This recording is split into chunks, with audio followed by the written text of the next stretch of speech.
I'm Amélie Racine. And I'm Simon Filiatro. We're associate editors for the McGill Law Journal, and you're listening to The Judicial Nomination Process Promoting Independence and Diversity, an MLJ podcast. The Canadian justice system is one of the pillars that supports our democracy by upholding the rule of law and thereby keeping those in power in check. However, it requires that the confidence of the public in the judiciary be maintained. Thus, the judicial nomination process is crucial not only to appoint competent lawyers, but also to filter out those susceptible to external pressure, that is, those that may lack independence. In this episode, we dive into the judicial appointment process of the superior courts in Canada to get a better sense of the stakes involved for both prospective judges and the broader society. We will shed light on the current mechanisms within the judicial system which guarantee fairness to the candidates while reflecting the principle of independence and diversity, and whether those mechanisms succeed or not. Building on this discussion, we will explore where potential solutions to some issues may lie. Stay tuned as we'll hear from Brad Reger, who is the current president of the Canadian Bar Association and the first Indigenous person to hold this position. He has been recently involved in the release of 2 open letters addressing the CBA's position on ensuring independence in the nomination process of federally appointed judges, following the controversy relating to allegations of political interference in the process.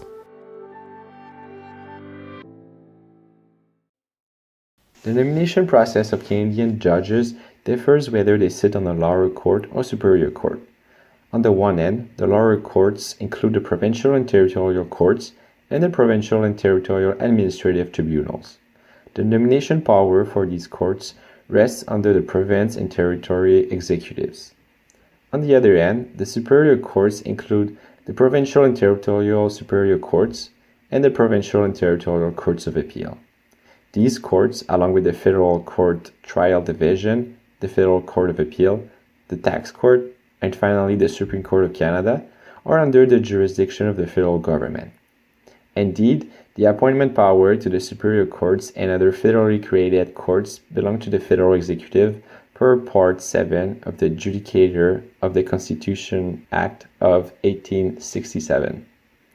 Although judges sitting on superior courts and federally created courts are to be appointed by the Governor-General of Canada, this person is in reality bound to accept the recommendations submitted by the Prime Minister per Constitutional Convention.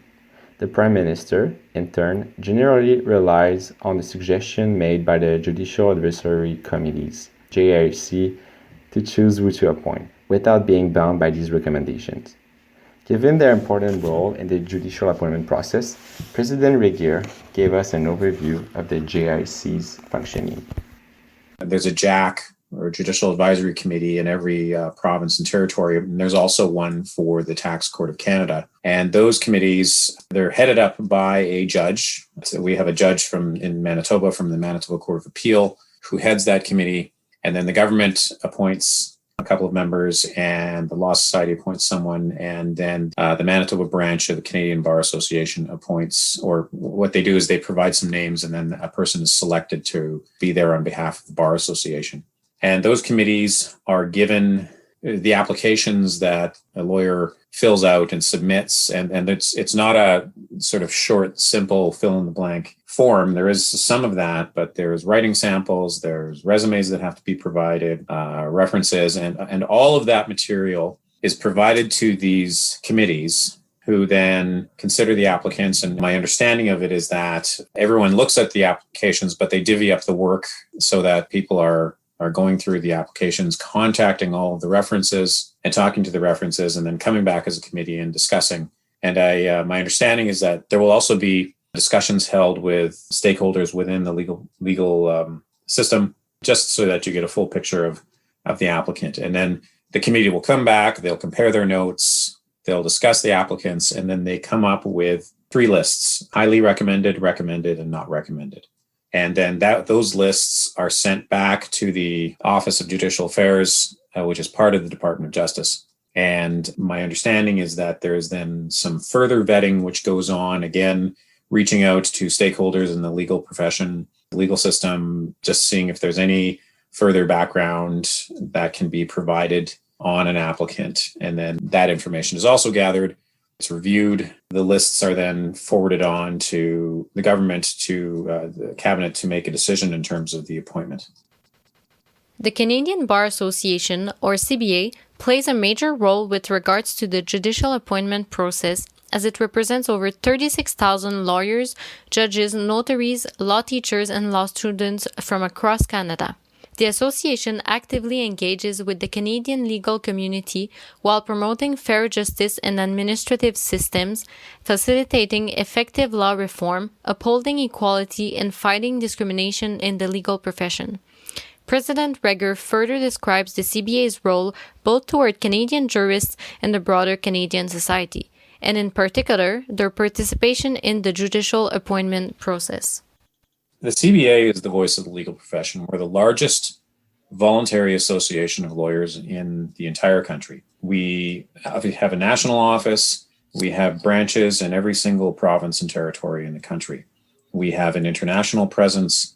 We are regularly called to provide evidence at both Senate hearings and House of Commons hearings in the various provinces and territories. We are regularly called to provide evidence on new legislation. The governments across the country and nationally have seen fit that when they form these judicial advisory committees or judicial nominating committees, provincially and territorially, have seen fit that they should seek out someone to be on that committee from the Bar Association, specifically because of the perspective that we can provide. Certainly we act for our members, but we do also take into account wider Canadian society and the impact of the legal system on that society. Because of our size and because of the diversity of our membership from all walks of the legal profession, we are in a unique position in which to provide our views on things. Going back to the nomination process of the Superior Courts in Canada, the current Minister of Justice, the Honorable David Lametti, has had to reassure the public that the nomination process was based on the principle of fairness and that selections were based on merit. However, critics have raised doubt on this assertion, claiming that the judicial appointment process was in fact characterized by undue political interference, thereby undermining the independence of the judicial branch. CBA decided that it was appropriate to have a say in the matter. In fact, it has expressed its position by releasing 2 letters. President Regier delineates the CBA's position in those letters for us. One was an open letter signed by myself in early November, largely in response to some reports in the media that there had been political interference in the appointment of judges, primarily in Quebec. And we set out our position that obviously there should not be political interference in the appointment of judges. That certainly was one of our concerns. The other concern which we raised was that in some of those media reports, there were the names of individuals provided. And our position has been and continues to be that that is extremely inappropriate. People put a lot of effort into their applications to become a judge. It takes a lot of forethought, a lot of consideration, because it's a big change to your life, to your legal career. You know, obviously that could have an impact on their relationships with, if they're in a regular law firm, with their colleagues in that law firm, if they're in-house counsel with their employer, could have impacts with their client base. And so the process is necessarily confidential, and that confidentiality has to be maintained.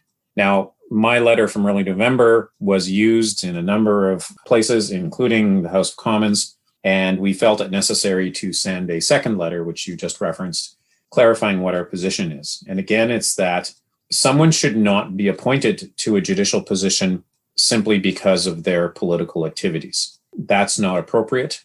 That should not form the basis of someone being appointed. But that being said, we also wanted to clarify that someone shouldn't be prevented from being a judge simply because they're politically involved. Involvement in political life in Canada is a sign of, in our view, public service. And that, in my view, includes not just sitting in a provincial legislature or a municipal council or in the House of Commons. That can include being involved in the operations of a political party. But when that becomes the sole or major determining factor, that's not appropriate. The fact that someone is politically involved shows that they're willing to give of themselves for another purpose, much like sitting on the board of a nonprofit, volunteering in, say, for example, a homeless shelter, volunteering with a wildlife rehabilitation center. It just shows that the person has depth of character, that they're willing to give of themselves to something else that, doesn't necessarily provide them anything personally. So political involvement shows that. But when it becomes a primary focus for their appointment, that's when we have a problem. And the CBA has had a very firm position on that for a long time. While President Rieger brought nuance to the question of a candidate's previous involvement with a political party, he stressed that political activity should never be the sole or principal criteria for appointing judges to courts in Canada. Otherwise, this would impede on the independence of the judicial branch as a conflict of interest would emerge. As President Rieger advances, even the appearance of a conflict of interest is sufficient to taint the public trust toward the judicial system. There is actual conflicts of interest, and then there is the appearance of a conflict of interest. And under conflict of interest rules, they're essentially one and the same. If there's an appearance of a conflict of interest, you're in a conflict of interest. Here too, if there's an appearance of political interference, that undermines the confidence that Canadians have in their judicial system, in the legal system, in the appointment of judges. And that needs to be addressed, and it has to stop. Not only can we not have political interference, we can't have the appearance that there is political interference. And I think Canadians deserve an answer and deserve an indication that this is not happening. Part of the CBA's position also stresses the importance of confidentiality in the judicial appointment process. However, keeping the general public away from sensitive information shared during the appointment process can also turn into an issue. Indeed, transparency ensures the fairness of the process, as any undue political influence would be highly publicly criticized. President Rieger shared this view on the very delicate balance between confidentiality and transparency. In my view, the protection of an applicant's privacy is paramount. Again, I've stated that making these decisions are extremely altering in terms of someone's personal life, in terms of their career, and people apply in the understanding that their application and the contents of it will be held confidential. We also now have a process put in place of the judicial advisory committees. And those people are appointed from a variety of different areas within the legal system. And people can have the confidence that these judicial advisory committees are doing their jobs. And they're doing their jobs well. And they are providing a thoroughly vetted list to the government to use when they appoint judges. The appointment of judges is appropriately within the purview of the sitting government. But we do have these committees who the government can rely upon, and I think confidently rely upon, to select who a person will be to fill a judicial vacancy. Another crucial issue that has raised many eyebrows with regards to the judicial appointment process is that of diversity on the bench. President Rieger provided his opinion on the impact of judicial advisory committees in that regard, before shedding light on where the potential solutions may lie in increasing judicial diversity. My understanding is that the question of diversity has been taken into account in terms of appointing people to the judicial advisory committees. And so I know, for example, I know that in Manitoba, our judicial advisory committee is actually fairly diverse. I can't speak for every other province and territory, but I do know that that is something that is a principle that this current government holds fairly dear. And so it's my understanding that it made efforts to increase the diversity on the committees. I've recently seen some statistics about who's getting appointed to the courts. And I think, the government will even admit that it would like to see improvements in that area. And we have had some discussions, high-level discussions with the government about this. It's not the role of the Bar Association to say, oh, you should appoint this person, this person, this person. Certainly, we have our views on it, but it is the job of government to appoint judges, but it's also the job of government to ensure that our bench is diverse. We've had discussions about maybe there needs to be a greater emphasis on some type of mentoring or some type of outreach program to get people to apply to become judges. The current government has done a fairly good job in the appointment of women to the bench. But what we are still seeing is that in terms of there's still a lack of BIPOC candidates, and for that matter, a lack of disabled candidates being appointed to the bench. So these are important things that need to be paid attention to and need to be discussed. When I became president on September 1st, I stated that there are some things that we have to have conversations about, and those conversations are going to be uncomfortable.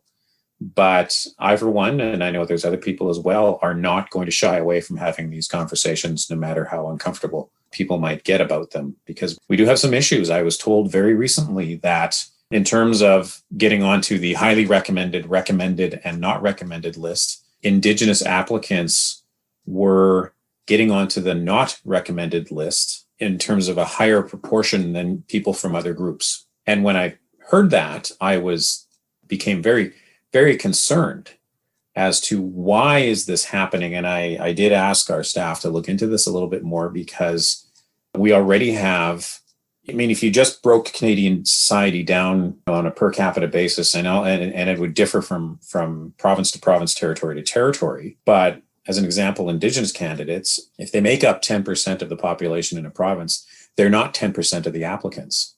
But even those who do apply have a greater chance of getting onto the not recommended list than onto the other two. And that causes me concerns as to why that is happening, because it would seem to me that all other things being equal, that the people getting onto the other two lists would be in the same proportion as other groups, but that doesn't appear to be happening.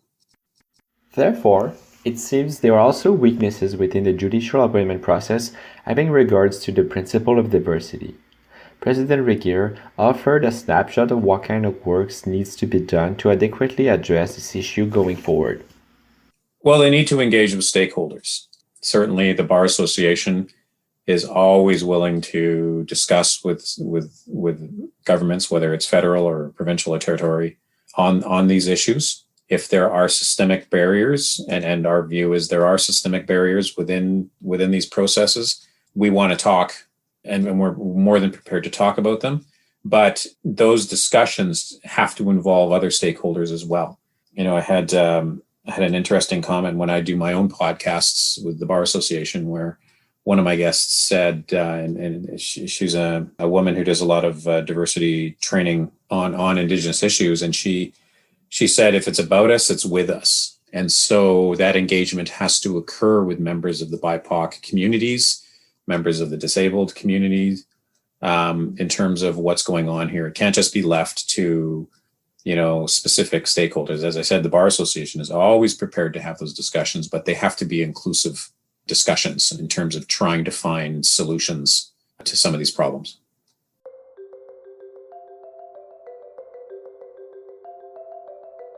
As controversies continue to surround the judicial appointment process, we have sought to shed light on available mechanisms to guarantee both fairness to the candidates and independence of the judicial branch to the broader society.